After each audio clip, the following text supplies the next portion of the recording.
Olá, pessoal, bem-vindos a mais uma explicação incrível!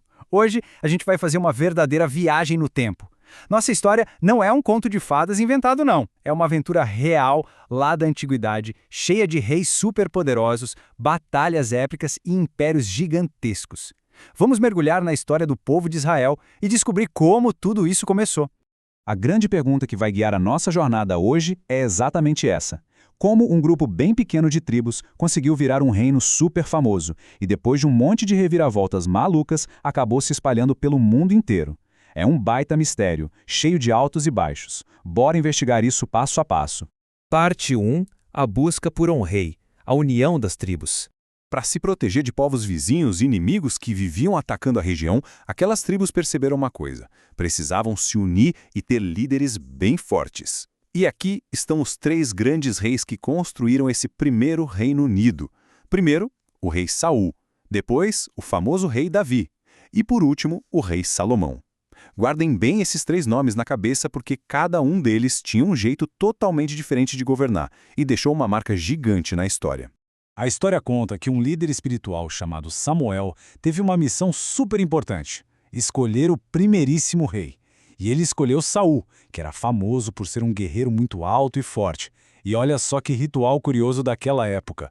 Eles derramavam azeite na cabeça da pessoa. Sim, azeite mesmo. Isso servia para confirmar na frente de todo mundo que aquela pessoa era a grande escolhida para liderar. E foi assim que o Saul assumiu o comando de tudo. Parte 2. O guerreiro e o sábio. A vez de Davi e Salomão.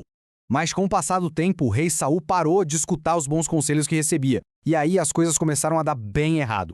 Precisavam escolher um novo líder para o futuro. E a surpresa foi total. O escolhido não foi um general fortão de guerra, mas sim um jovem pastor de ovelhas chamado Davi. Ele era bem novo, mas dizem que já tinha a coragem de um leão para proteger o rebanho dele. Só que o Davi tinha um talento secreto muito legal antes de virar rei. Ele era um músico excelente. Ele tocava um instrumento chamado harpa para tentar acalmar o rei Saul quando ele ficava muito estressado. E, claro, a fama mundial dele veio mesmo quando ele, sendo só um garoto, enfrentou e derrotou aquele guerreiro gigante e assustador chamado Golias. Quer dizer, a música abriu as portas, mas a bravura inacreditável confirmou que ele ia ser o próximo rei. E então a Era de Ouro chegou. Quando Davi ficou velhinho, ele passou a coroa para o filho dele, o Salomão. O reino já estava super forte, seguro e sem aquelas guerras todas. Aproveitando essa época de muita paz, o Salomão pegou esse país já organizadinho e transformou num lugar mais rico, brilhante e espetacular de toda a história deles. O rei Salomão ficou famoso no mundo antigo inteiro por causa de um verdadeiro superpoder, a sabedoria gigante dele. Ele construiu um templo maravilhoso coberto de ouro lá em Jerusalém e criou um comércio muito forte. A fama de tanta riqueza e inteligência voou tão longe que atraía gente do outro lado do mundo. Até a poderosa rainha de Sabá fez uma viagem enorme pelo deserto só para conhecer ele e ver se essa fama toda era verdade mesmo. Parte 3. A divisão do reino. Um povo fraturado. Pois é, como em toda grande história, a fase boa acabou. Depois que o Salomão morreu, o filho dele, Roboão, assumiu o trono. O povo já estava muito cansado de trabalhar tanto e foi lá pedir para o novo rei pegar mais leve, dar uma diminuída no trabalho pesado e nos impostos. Mas o Roboão preferiu ouvir uns conselhos muito ruins, bateu o pé e disse que ia exigir ainda mais de todo mundo. Imagina só. Essa teimosia terrível acabou gerando uma revolta gigantesca. Dá só uma olhada na diferença drástica do antes e do depois. De um lado, a gente tem um território grandão, forte, todo unido durante a época daqueles 3 primeiros reis. Do outro lado, o resultado daquela péssima decisão. A terra completamente dividida e fraturada. A União Poderosa simplesmente se partiu ao meio por causa dessa revolta. A divisão funcionou como uma grande briga entre amigos. A grande maioria, 10 tribos inteiras, rompeu de vez, foi lá para o norte e formou o Reino de Israel, construindo uma nova capital chamada Samaria. Enquanto isso, só 2 tribos continuaram fiéis à família do rei. Elas formaram o Reino de Judá, que ficava mais ao sul, e mantiveram a capital na tradicional cidade de Jerusalém. Parte 4.